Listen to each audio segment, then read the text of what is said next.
Hey guys, Peyton Snabeck here again. This is my October 4th DVD and Blu-ray update. I got 7 movies, 2 DVDs, and 5 Blu-rays. Wow, I got some good hoardings, as you could tell. And as you can see, I'm not in my room doing an update. I'm not in the living room doing an update. I'm basically in my mom's room doing this update on her laptop because I usually do my DVD and Blu-ray updates during the nighttime, and I was gonna do the update in my room, but I usually like testing out my Blu-rays, like just showing you and my DVDs on the screen here just to see if you guys can see them. I'll use one of my mom's movies as an example, like that. I just tried doing it like that just to see if you guys can see.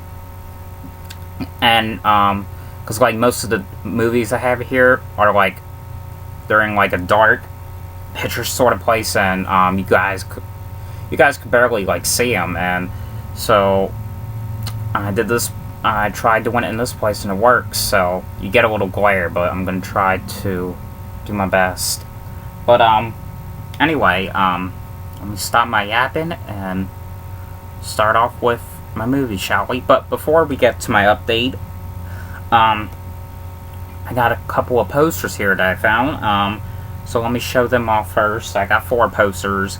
The first one I got is this Minions little Minions guy here, puppet thing I found in another cereal box. And the only one I need to get is the one with one eye.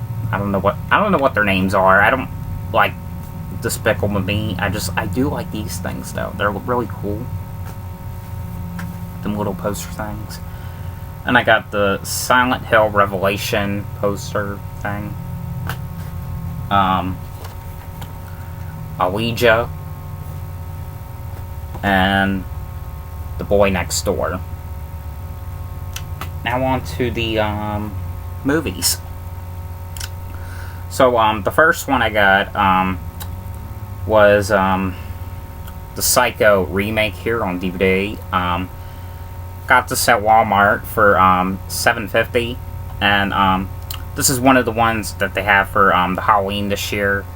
And so like every year I like going to Walmart shopping for horror films because of what they have, and this time they really don't have much horror films on DVD that I like this year. There's probably only 2 things that I want to get, 2 or 3 maybe, which is the Happy Halloween Nick Jr. thing, because it has that Blue's Clues episode, What Is Blue Afraid Of? The Hunted, and there was a double feature that came out the DVD that comes with Pet Sematary 1 and 2. I'm getting that because of Pet Sematary 2. I have the first one on DVD, but I don't have the second one. But this is the okay. But anyway, this is the Psycho remake, which was made in 1998, and most people don't like this one. They duke on it. I duped on this one too. Not literally. It's a saying. You guys probably get it. But I found it the VHS in Goodwill, and I watched it because someone told me that this one was awful. Don't watch it. I'm gonna watch it anyway, and I watched it. It was shit. It was full of shit. It stars Vince Vaughn. It's just because that Vince Vaughn is not really like a horror type of guy. Which, you know, he's in this movie he plays as Norman Bates, and but I watched it again, and I kind of like it a little, not the best, but a little bit better than how I did before. I mean, one is because like the color, because in the original one there was no color, because Alfred Hitchcock directed that, and it was made in 1960. So, but yeah. But if you hadn't seen Psycho, the original, well, the original and this, it basically the plot is basically the same thing, but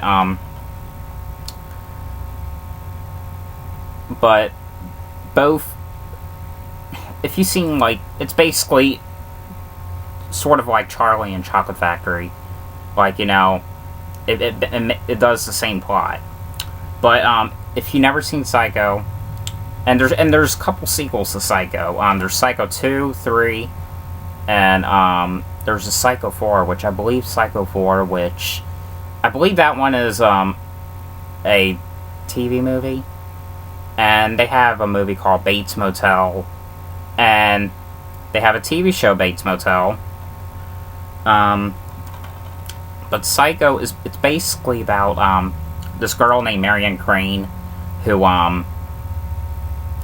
she basically, like, robbed a bank or something, and she's basically on hiding from the police.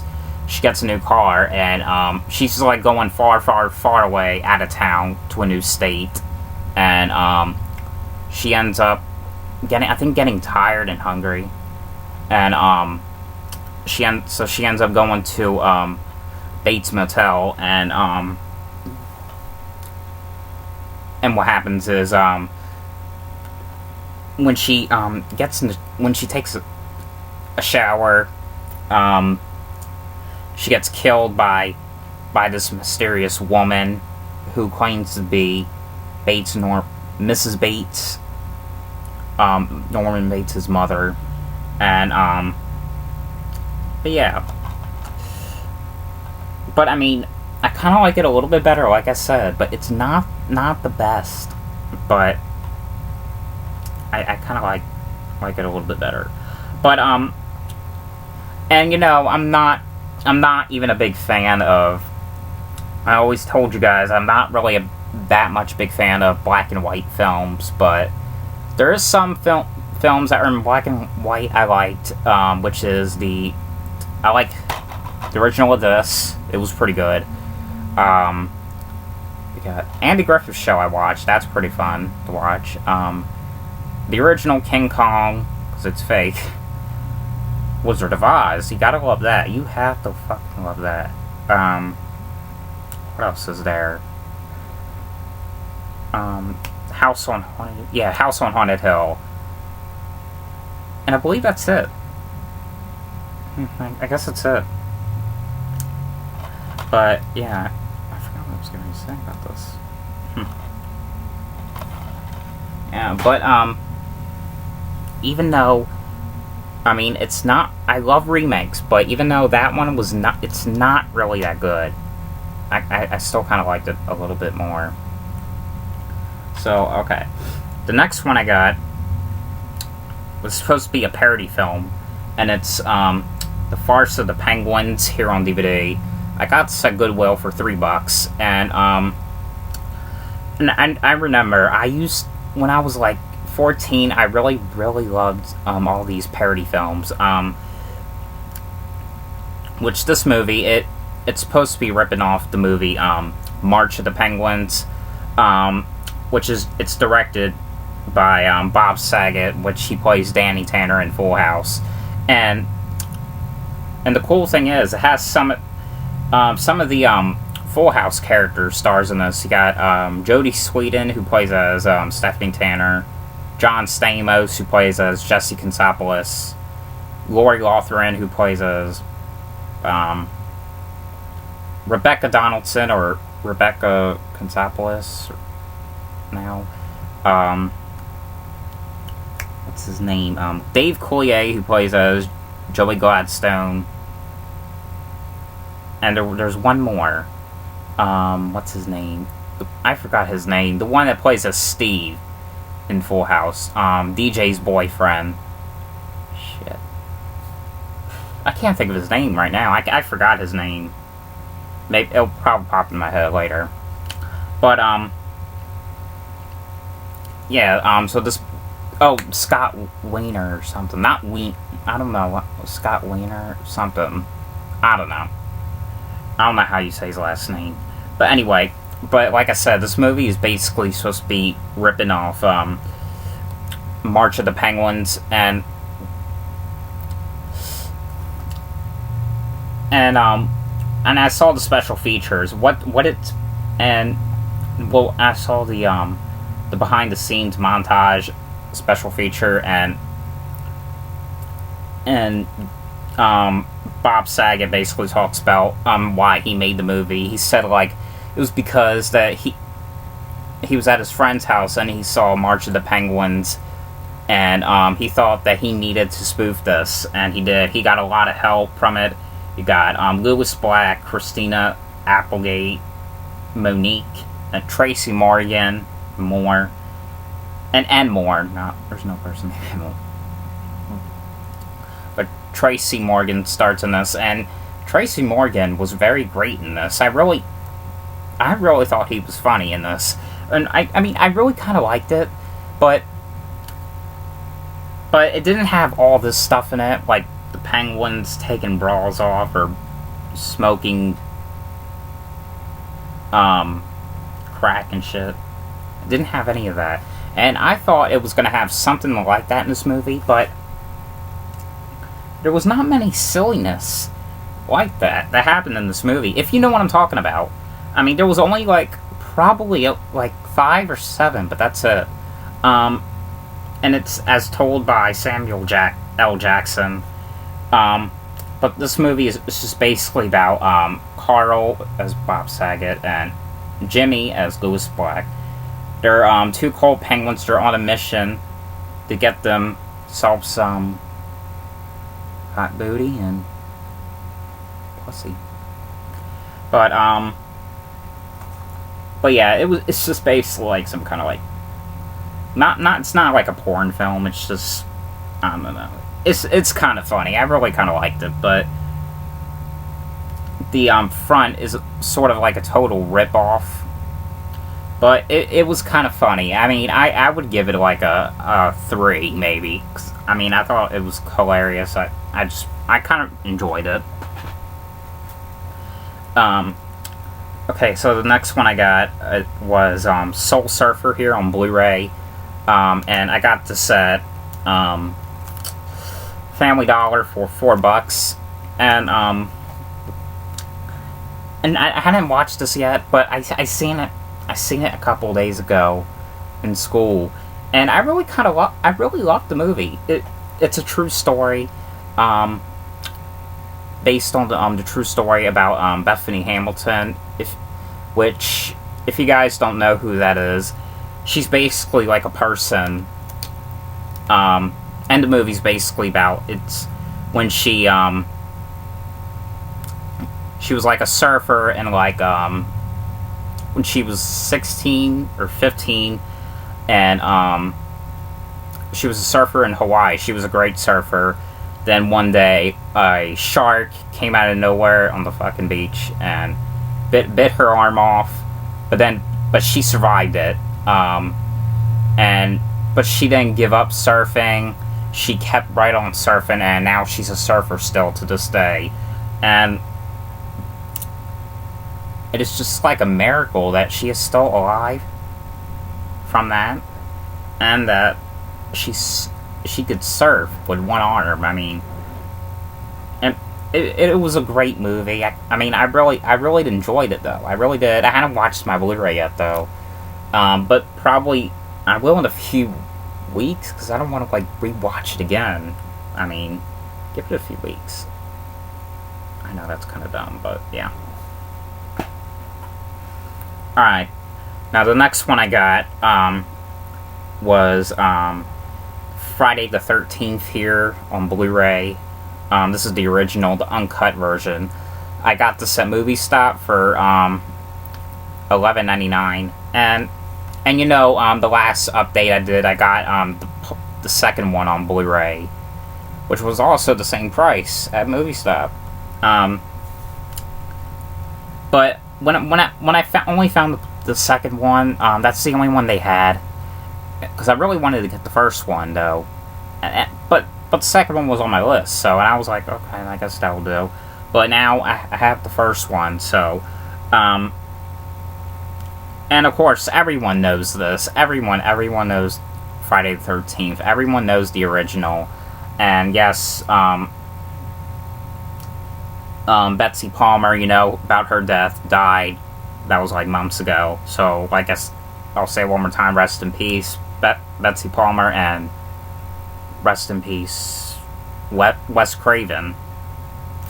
And but yeah, but but before I get to what this movie's about, there is some like special features on here that I don't think that were in the DVD at all. For example, the secret gore behind the gore. Basically, that one they just talk about how they did the death scenes, because like back then they didn't have like computers and shit, but so they had to do it. The guy on there, he said that they had to do it like magic.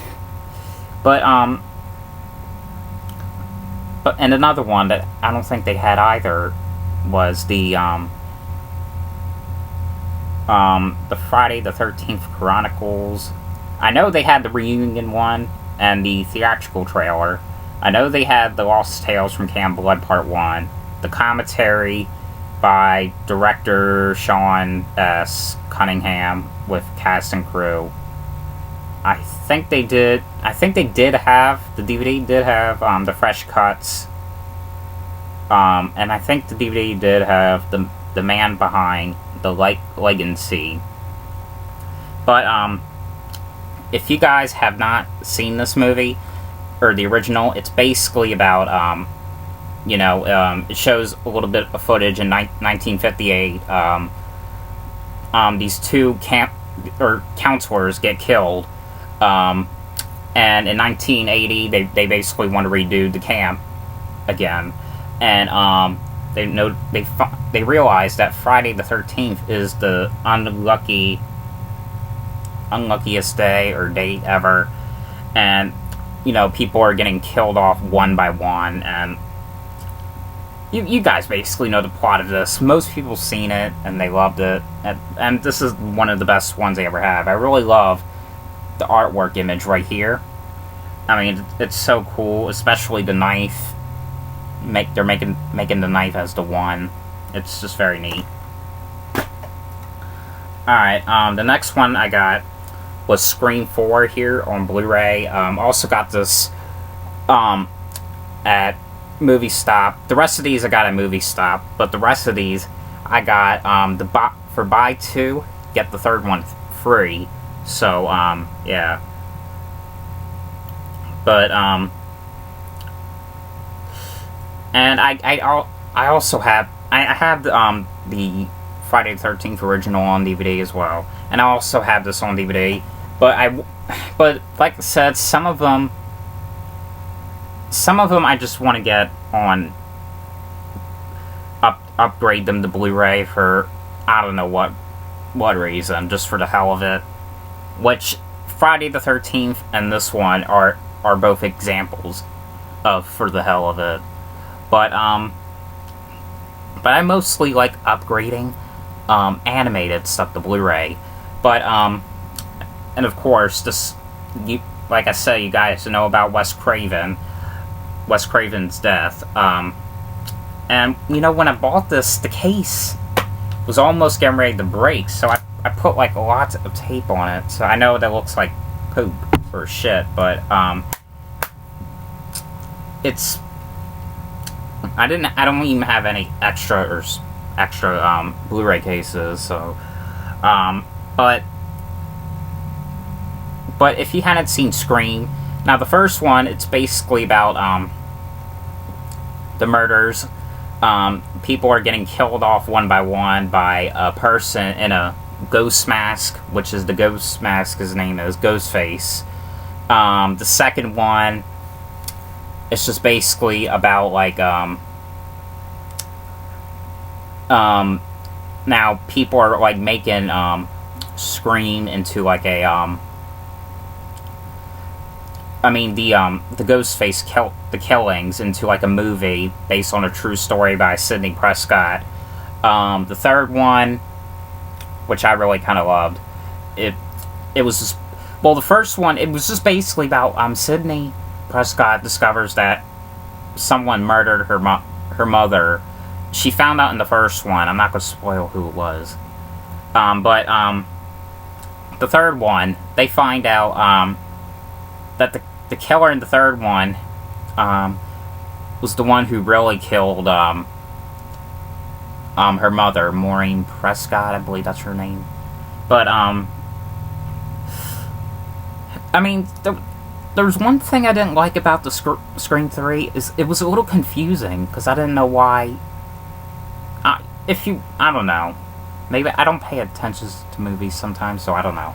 But this one, it was made 11 years later, which, okay, so the first one was made in 96, second one was made in 97, the third one was made in 2000, this one was made in 2011. It claimed on, it claimed that the third one was technically supposed to be the final chapter, but apparently, I guess, they wanted to bring back Scream, and they made this. But this is the final chapter now. Because then they did the Scream TV the Scream TV series. But if you hadn't seen this one's basically about, Dewey. You get the same characters like Dewey, which he's basically the sheriff in this movie. You get Gale Weathers, Sidney Prescott, of course. Just basically about them reuniting, and Sidney Prescott is now an author of a book called Return to Woodsboro. And basically the killer just strikes again. It was kind of cool, I thought. Alright, so this next one I got is Silent Hill Revelation here on Blu-ray. Got this at Movie Stop from the buy two, get the third one free.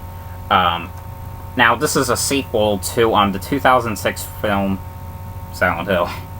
And I seen Silent Hill last year on demand.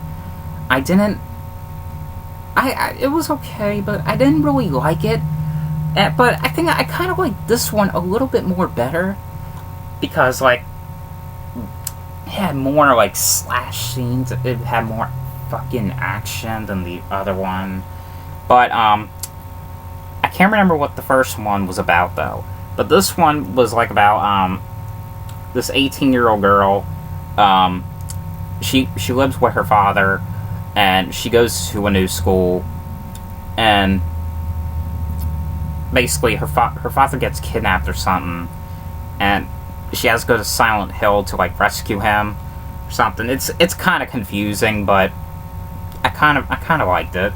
And the scene that I really, really loved on this movie, it was the one about that scene where all those, like, dead nurses come out and they kill those two doctors, and they are trying to kill the 18-year-old and not her boyfriend, but a friend that she was with. I thought it was kind of like a cool scene. And there was some very good effects that they did. Like, there was a scene where this, like, killer cuts off these inmates' hands with this big-ass knife, like this big. It was so fucking cool. Very fucking cool. And the ending scene was very cool. The scene where the killer fights the white-haired bitch, whatever. I'm cussing way too much, I know. But yeah. But this one I kind of liked better, like I said, than the first. I mean, even though the first didn't really like, I'm still gonna get it anyway, just to have this. Just to have the both films, you know. And the last one I got was Let Me In here on Blu-ray. Also got it at Movie Stop from the buy two, get the third one free. I seen parts of this movie. well, not parts of it. I hadn't seen it yet, so I sort of did. I just skipped right through it because Chloe Grace Moretz was in it. I know. I guess I have a little crush on her, but this is like the remake to the Swedish film called Let the Right One In. I saw that one on demand last year, and I really loved that one. It was like a great film. But they're both basically like the same, just, you know, it's just a remake, different characters, different country. But it's basically about it was a boy named Owen. I don't know if it's the same name on the and the other one as well. And the girl, he meets this girl at a park named Abby, which I don't know if Abby is. It was the same girl in the other one as well. She's basically a new neighbor. She just moved into like an apartment complex, and this boy Owen, he gets picked on, and he gets a lot of shit from these boys in school, and he basically becomes friends with this like vampire girl, and I don't know, she's like a vampire or something. I really don't know. It's kind of confusing, but I really kind of loved it. I kind of really loved the first one. Or the original, but I hadn't seen this. I've seen parts of it, just like I said, just because Chloe Grace Moretz was in it. But yeah. So yeah, people, that is all the movies I have for this update. And I hope you guys enjoyed this video, and thanks for watching. See ya. Or see you on Tuesday for Homicide Hunter, Season 5, Episode 7. See ya. Either Tuesday or Wednesday. Probably Wednesday, because of the 11th, because I get very, very tired at 11, so yeah. See you on Wednesday.